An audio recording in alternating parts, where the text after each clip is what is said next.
का, आस और विश्वास का, जन जन के जीवन की खुशहाली का दर्पण, जन जन के जीवन की खुशहाली का दर्पण। ये है कृषि दर्शन,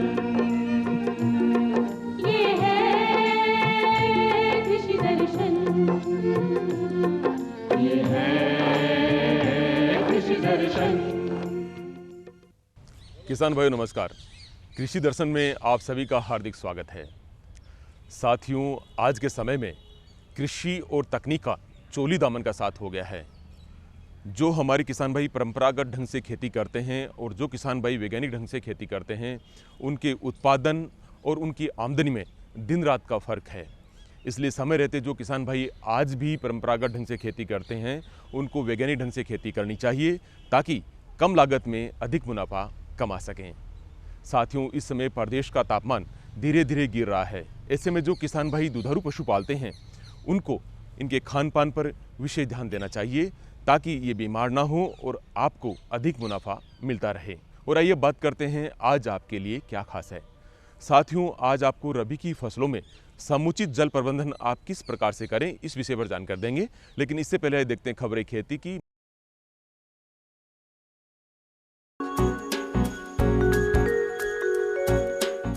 किसान भाइयों नमस्कार। खबरें खेती के में आप सभी किसान साथियों का स्वागत है। आइए सबसे पहले एक नजर डालते हैं आज की खास खबरों पर। ठंड से फसलों को बचाने के लिए अपनाएं ढकने का तरीका। सर्पगंधा की खेती से मिलेगा बढ़िया मुनाफा। डेयरी उद्योग को बढ़ावा देने के लिए सरकार दे रही है अनुदान। और बढ़ती मांग को देखते हुए किसान करे सीडलेस खीरे की खेती। किसान अपनी फसलों को शीतलहर और पाले से बचाने के लिए प्लास्टिक की मल्च या पुआल जैसे उपायों को अपना सकते हैं। मटर, मिर्च, बैंगन, सरसों जैसी फसलों को ठंड के मौसम में पाले से सबसे ज्यादा नुकसान देखने को मिलता है। सब्जियों के पौधे ठंड से काले पड़ने शुरू हो जाते हैं। हालांकि कुछ उपायों से किसान अपनी फसल को ठंड में खराब होने से बचा सकते हैं। रात में न्यूनतम तापमान में लगातार गिरावट के चलते कई फसलें हैं जो पाले से प्रभावित हो सकती है। इससे पौधों की पत्तियों और फूलों को काफी नुकसान झेलना पड़ सकता है। इस दौरान सब्जी, पपीता, अमरूद, टमाटर, मिर्च, बैंगन, मटर, चना, अलसी, सरसों, जीरा, धनिया, सौंफ आदि फसलों पर ठंड का बुरा प्रभाव पड़ने की आशंका ज्यादा बनी रहती है। ठंड से बचाने के लिए पौधों को प्लास्टिक की चादर से ढक सकते हैं। इससे अंदर का तापमान सामान्य बना रहेगा और फसल पाले से बच सकती है। हालांकि ये महंगी तकनीक है, लेकिन ऐसे में घरेलू उपायों के माध्यम से भी किसान अपनी फसल को बचा सकते हैं। पुआल से पौधों को ढक कर भी उन्हें बचाया जा सकता है। हालांकि पुआल से पौधों को इस तरह ढकें जिससे उन्हें धूप मिलती रहे और पौधों का विकास सही तरीके से हो सके। पौधों पर पाल का उपयोग दिसंबर, जनवरी और फरवरी के महीने में किया जा सकता है। औषधीय गुणों से भरपूर सर्पगंधा के फूल, बीज और जड़ की सभी की बाजार में बिक्री होने से किसानों को इससे ज्यादा मुनाफा मिल रहा है। सरकार द्वारा खेती किसानी में नई और मुनाफा देने वाली फसलों की खेती की तरफ किसानों को लगातार प्रोत्साहित किया जा रहा है। सर्पगंधा भी कुछ इसी तरह की फसल है। सर्पगंधा का पौधा अपने औषधीय गुणों की वजह से जाना जाता है। इसके फूल, बीज और जड़ सभी की बाजार में बिक्री होती है। ऐसे में इस फसल की खेती से किसान को ज्यादा मुनाफा हासिल हो रहा है। 10 से 38 डिग्री सेंटीग्रेड में सर्पगंधा की खेती की जा सकती है। बलुई दोमट मिट्टी और भारी मिट्टी में इसका पौधा अच्छे से विकास करता है। इसकी खेती 3 तरीके बीज, जड़, कलम के माध्यम से की जाती है। इसकी खेती के लिए जल निकासी की व्यवस्था अच्छी होनी चाहिए। पानी लगाने पर इसका पौधा जल्द खराब हो सकता है। सर्पगंधा का पौधा 18 महीने में उपज देना शुरू कर देता है। इससे लगातार 4 साल तक फूल और बीज मिलते रहते हैं। इसे बेचकर किसान लगातार मुनाफा हासिल कर सकते हैं। 1 एकड़ में सर्पगंधा के 3.25 से 4 किलोग्राम बीज की जरूरत होती है। वहीं 1 एकड़ में सर्पगंधा की खेती से 7 से 9 क्विंटल सूखी जड़ें हासिल की जा सकती है। इसके अलावा फूलों और बीजों से भी मुनाफा हासिल किया जा सकता है। डेयरी बिजनेस शुरू करने के लिए भारतीय स्टेट बैंक किसानों को लोन दे रहा है। खास बात ये है कि ये लोन डेयरी से जुड़े कई तरह की कैटेगरीज में दिया जा रहा है। भारत में खेती के साथ साथ पशुपालन भी किसानों की आय का एक बहुत बड़ा स्रोत है।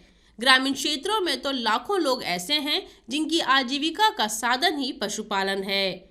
सरकार द्वारा देश में डेयरी को बढ़ावा देने के लिए किसानों को भारी सब्सिडी दी जा रही है। साथ ही कम ब्याज दर पर किसानों को लोन भी मुहैया कराया जा रहा है। अगर आप भी डेयरी व्यवसाय शुरू करना चाहते हैं तो आसानी से लोन लिया जा सकता है। भारतीय स्टेट बैंक किसानों को डेयरी बिजनेस शुरू करने के लिए लोन दे रहा है। खास बात यह है कि लोन डेयरी से जुड़ी कई तरह की कैटेगरीज में दिया जा रहा है।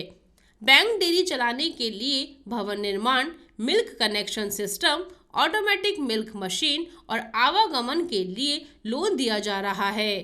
खास बात यह है कि बैंक लोन के लिए किसानों की कोई भी संपत्ति गिरवी नहीं रखवाती है। वहीं सरकार डेयरी उद्यमिता विकास योजना के तहत किसानों को डेयरी व्यवसाय शुरू करने के लिए 25% का अनुदान भी दे रही है। इसके अलावा आरक्षित कोटे के लिए 33% सब्सिडी दी जाती है। इसके लिए 10 पशुओं के साथ बिजनेस शुरू करना जरूरी है। स्वाद में कड़वे नहीं होने की वजह से सीडलेस खीरे की बाजार में मांग तेजी से बढ़ रही है, जिससे छोटे और सीमांत किसान अच्छा मुनाफा कमा सकते हैं। सीडलेस खीरे की खेती संकर किस्मों पर आधारित है। इन किस्मों को हॉलैंड से देश में लाया गया है। इस किस्म की खेती देश के कई राज्यों में की जा रही है। इस खीरे को उगाने के लिए पॉली हाउस का सहारा लिया जाता है। इनकी खेती पूरे साल की जाती है। छोटे और सीमांत किसान इस किस्म की खेती कर अच्छा मुनाफा कमा सकते हैं। 1000 स्क्वायर मीटर में सीडलेस खीरे की 1000 पौधे लगाए जा सकते हैं। एक पेड़ से किसानों को 4 से 5 किलो तक खीरा मिल सकता है। ऐसे में 1000 खीरे के पौधों से किसान करीब 400 किलो तक की उपज हासिल कर सकता है। इसे बाजार में बेचकर बढ़िया मुनाफा कमाया जा सकता है। खीरे का उपयोग पहले मुख्य रूप से सलाद और जूस के तौर पर होता था, लेकिन बीमारियों का प्रकोप बढ़ने से इसके सेवन में भारी इजाफा देखा गया है। सीडलेस खीरे स्वाद में कड़वे नहीं होने की वजह से लोगों के पसंदीदा बन रहे हैं। यही वजह है कि अन्य किस्मों के मुकाबले इन खीरों का रेट भी ज्यादा है। किसान भाइयों, खबरें खेती की में आज इतना ही। आप देखते रहिए कृषि दर्शन। नमस्कार। कार्यक्रम में फिर आप सभी का स्वागत है। साथियों, जल ही जीवन है, ये हम सब ने सुना है, क्योंकि इस सृष्टि में जिंदा रहने के लिए जल का बहुत बड़ा महत्व है। और अगर फसलों की बात की जाए तो उनमें भी ये लागू होता है। हर फसल की अपनी क्रांतिक अवस्था होती है। उन अवस्थाओं पर अगर हम सिंचाई नहीं करते हैं तो इनके उत्पादन में बहुत अधिक फर्क पड़ जाता है। इसलिए फसलों की सही समय पर किस प्रकार से और कितनी सिंचाई करें, ये बहुत ही अहम होता है। इसी विषय पर जानकारी देने के लिए आज हमारे साथ हैं कृषि विज्ञान केंद्र आबूसर के एक मुख्य कृषि वैज्ञानिक डॉक्टर दयानंद जी। तो आइए मिलते हैं इनसे और लेते हैं ये जानकारी। किसान भाइयों नमस्कार। आज हम रबी फसलों में उपलब्ध सिंचाई जल का किस प्रकार से अधिकतम सदुपयोग करें, उस पर हम चर्चा करेंगे। जैसा कि हम जानते हैं कि प्रदेश में रबी फसलों की बुआई का कार्य है वो लगभग पूरा हो चुका है। कुछ क्षेत्र हैं जहां पर देर से बुआई की जाती है, किन्हीं कारणों से वहां पर बुआई है वो अभी चल रही है। अगर हम रबी फसलों में सिंचाई जल की महत्वता की बात करें तो हम जानते हैं कि फसल उत्पादन में जल है वो सबसे महत्वपूर्ण आदान है, क्योंकि जल को हम किसी भी रूप में कृत्रिम रूप से तैयार नहीं कर सकते हैं। इसलिए आवश्यक है कि हमारे पास में उपलब्ध सिंचाई जल का हम किस तरह से अधिकतम सदुपयोग करें। जैसे कि भारत सरकार की मंशा है कि मोर क्रॉप पर ड्रॉप, अर्थात हमें प्रत्येक बूंद से अधिक फसल उत्पादन लेना है। इसके लिए आवश्यक है कि हम उपलब्ध सिंचाई जल का सदुपयोग करें। इस हेतु हमारे प्रदेश में रबी मौसम में बोई जाने वाली विभिन्न फसलें जैसे गेहूँ है, जौ है, चना है, सरसों है, मेथी है, सब्जियां हैं, फलदार पेड़ हैं, इनमें हमें बहुत ही अच्छे तरीके से सदुपयोग करना है सिंचाई जल का, जिससे कि जल उपयोग दक्षता है वो हमें अधिक से अधिक प्राप्त हो सके। इसलिए आवश्यक है कि हमें सिंचाई जल का प्रबंधन करने के दौरान 4 महत्वपूर्ण बिंदु हैं जिनके ऊपर गौर करें। पहला कि हमें कितनी मात्रा में सिंचाई जल का प्रयोग करना है। दूसरा, फसलों में हमें कब सिंचाई जल का प्रयोग करना है। तीसरा, कितनी मात्रा में करना है। और चौथा, सिंचाई जल की गुणवत्ता। ये 4 महत्वपूर्ण बिंदु हैं। अगर हम इनका ध्यान रखें तो हम निश्चित तौर पर फसल उत्पादन अधिक से अधिक और अधिकतम जल उपयोग दक्षता प्राप्त कर सकते हैं। जैसा कि फसल उत्पादन में हम देखते हैं कि हर फसल के लिए सिंचाई के लिहाज से महत्वपूर्ण क्रांतिक अवस्थाएं होती हैं। सिंचाई के लिए क्रांतिक अवस्थाएं हम उन अवस्थाओं को कहते हैं, अगर हम उस अवस्था पर सिंचाई जल दें तो हमें अधिक से अधिक लाभ प्राप्त होगा, और अगर उस अवस्था पर हम फसल में सिंचाई नहीं करेंगे तो हमें सबसे अधिक नुकसान होगा। अतः हमें हर फसल की सिंचाई हेतु आवश्यक क्रांतिक अवस्थाएं हैं उनका ध्यान रखना चाहिए। इस हेतु मैं किसान भाइयों से निवेदन करना चाहूँगा कि हमारी प्रदेश की जो सबसे महत्वपूर्ण अनाज वाली फसल है गेहूँ, उसमें सिंचाई के लिए 6 महत्वपूर्ण क्रांतिक अवस्थाएं हैं, जिसमें पहली सिंचाई के लिए क्रांतिक अवस्था है क्राउन रूट इनिशिएशन, अर्थात खारू जड़ बनने की अवस्था, जो फसल की बुआई के 20 से 22 दिन के ऊपर शुरू होती है। दूसरी क्रांतिक अवस्था है टीलरिंग अवस्था, जिसको हम कल्ले बनने की अवस्था कहते हैं। तीसरी अवस्था है गांठ बनने की अवस्था। चौथी जो क्रांतिक अवस्था है वो बाली बनने की अवस्था।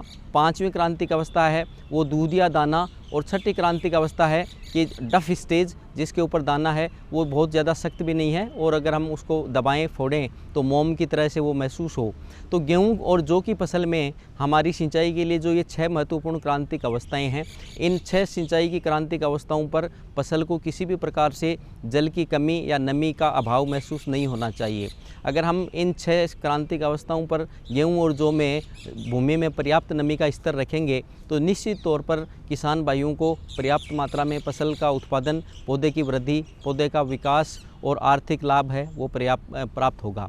इसी तरह से प्रदेश की जो महत्वपूर्ण तिलहन वाली फसल है सरसों, उसमें अगर हम क्रांतिक अवस्थाओं की बात करें तो उसमें 3 महत्वपूर्ण क्रांतिक अवस्थाएं हैं, जिसमें पहली क्रांतिक अवस्था है सिंचाई के लिए शाखा बनते समय, जो कि बुआई से लगभग 35 से 40 दिन के ऊपर आती है। दूसरी क्रांतिक अवस्था है पुष्प अवस्था, जब सरसों की फसल में फूल खिलने लगते हैं। और तीसरी महत्वपूर्ण जो सिंचाई की क्रांतिक अवस्था है सरसों में, वो है उसमें जब फलियां बनती हैं और उनमें दाना बनना शुरू होता है। तो हमें इस तिलहन फसल सरसों में इन 3 क्रांतिक अवस्थाओं पर निश्चित तौर पर हमें सिंचाई जल की आपूर्ति करनी चाहिए, जिससे कि अधिक से अधिक उत्पादन प्राप्त हो। इसी तरह से हम दलहनी फसल चने की अगर बात करें तो प्रदेश की महत्वपूर्ण दलहनी फसल है चना और रबी में मैसूर। इनमें भी सिंचाई के लिए 3 महत्वपूर्ण क्रांतिक अवस्थाएं हैं, जिसमें पहली अवस्था है शाखा बनते समय, जो लगभग फसल बुआई के 40 से 45 दिन पर शुरू होती है। दूसरी का अवस्था है फूल बनने की अवस्था और तीसरी अवस्था है फली बनना या जिसमें दाना बनना प्रारंभ होता है। तो हमें जो दलहन की दोनों फसलें हैं चना और मसूर, इनमें हमें इन तीनों सिंचाई की क्रांतिक अवस्थाओं पर भूमि में पर्याप्त नमी का स्तर है वो बनाए रखना है, कि जिससे पर्याप्त मात्रा में वृद्धि हो, फसल की विकास हो और उपज प्राप्त हो सके और किसान को आर्थिक लाभ है वो प्राप्त हो सके। इसी तरह से जो अन्य रबी की मौसम की फसलें हैं, जैसे मेथी फसल है, तो उसमें भी सिंचाई के लिए क्रांतिक अवस्थाएं होती हैं कि जब उसमें वानस्पतिक वृद्धि होती है, जब उसमें शाखाएं बनती हैं, जब उसमें फूल आते हैं, जब उसमें फली बनती हैं। तो इन अवस्थाओं पर किसी भी हालत में नमी का अभाव नहीं होना चाहिए, जिससे कि पौधे की वृद्धि और विकास है वो अच्छा होगा, उपज है वो अधिकतम प्राप्त होगी। तो ये तो महत्वपूर्ण बातें थी सिंचाई की क्रांतिक अवस्थाओं के लिए। इसके बाद में है कि हमें कितना मात्रा में सिंचाई जल देना है। तो किसान भाइयों, मैं आपसे निवेदन करना चाहूँगा कि हर फसल की जो जल की मांग होती है वो अलग अलग होती है। जैसे अगर हम गेहूं की फसल की बात करें तो पूरे मौसम में लगभग 500 से 600 मिलीमीटर सिंचाई जल की आवश्यकता होती है। अगर हम चने की बात करें तो लगभग 350 से 450 मिलीमीटर जल की आवश्यकता होती है। अगर सरसों की बात करें तो 300 से 400 मिलीमीटर सिंचाई जल की आवश्यकता होती है। तो हमें उस अवधि में फसल की जो कुल जल मांग है उसके अनुसार हमें उसकी फसल की सिंचाई करनी है। इसके साथ साथ में हमें एक और महत्वपूर्ण बात का ध्यान रखना है कि जिस फसल में हम सिंचाई करने जा रहे हैं उस फसल की जड़ों की गहराई क्या है। जैसे अगर जिस फसल में हम सिंचाई कर रहे हैं उसकी जड़ें अगर उथली हैं, बहुत ज़्यादा गहरी नहीं हैं, तो हम कम मात्रा में सिंचाई जल दे सकते हैं। जैसे कि हमारी गेहूं है, जौ है, अगर हम उसमें फुहारा विधि से सिंचाई करते हैं, स्प्रिंकलर से सिंचाई करते हैं, तो इन फसलों की जड़ें उथली होती हैं और 2 से 2.5 घंटे सिंचाई होती है, वो पर्याप्त होता है। इसके दूसरी ओर जो गहरी जड़ की फसलें हैं जैसे सरसों है, चना है, तो उनमें गहरी जड़ होती है तो हमें सिंचाई है वो ज़्यादा मात्रा में देनी होगी, जिससे कि पूरे जड़ स्तर तक नमी है वो बनी रहे और फसल की वृद्धि और विकास हो वो रहे।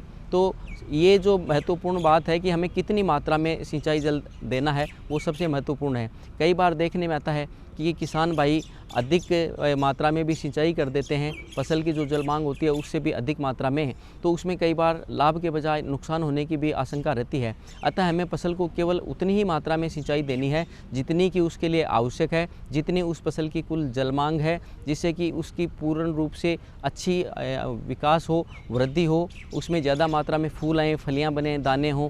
तो ये महत्वपूर्ण बात है।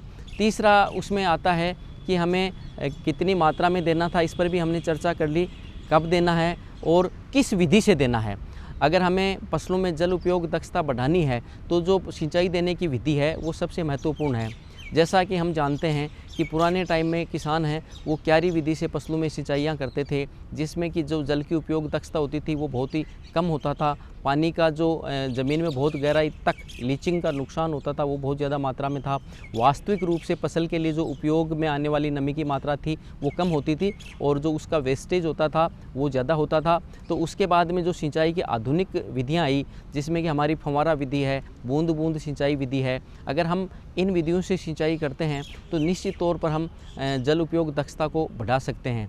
जल उपयोग दक्षता से हमारा आशय है कि प्रति बूंद हमें अधिक से अधिक उत्पादन लेना है। जैसा कि हम हर बार सुनने को, पढ़ने को मिलता है कि मोर क्रॉप पर ड्रॉप, कि जितना हमारे पास में उपलब्ध जल है उसे हम किस तरह से अधिक उत्पादन ले सकें।